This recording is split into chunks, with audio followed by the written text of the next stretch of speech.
Probably one of the most irritating things that a parent can say to their children when the children are saying, "Why does this happen? Why do we have to do this? Why is this the case?" And the parent replies, "It just is, right?"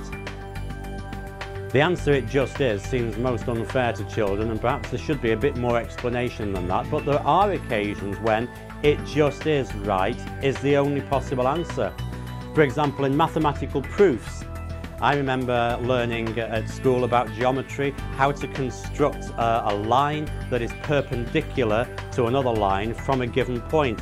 First of all, you had to draw some other line going down to the original line. You had to bisect it with compasses and pencil, and then you had to draw a semicircle and a line drawing to the edge of the semicircle to the right joining point, and apparently that was exactly 90 degrees because it's the angle in a semicircle. Why is the angle in a semicircle 90 degrees?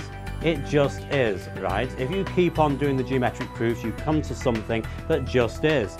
You cannot really prove that two parallel lines will never meet. It just is. There are a number of axioms called Euclid's axioms. In the same way, with all our arguments, there is going to be a bottom line. How do we know that laws of logic work? How do we know that laws of science work? How do we know that laws of morality work? Unless they are based on something concrete, some absolute truth, which is our bottom line on which to base things.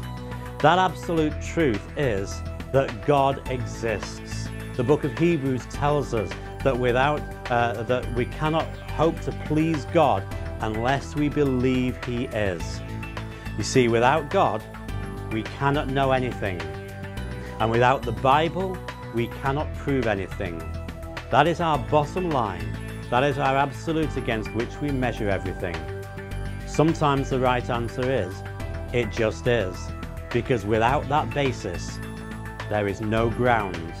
There are no grounds for anything that we might say or believe to be true.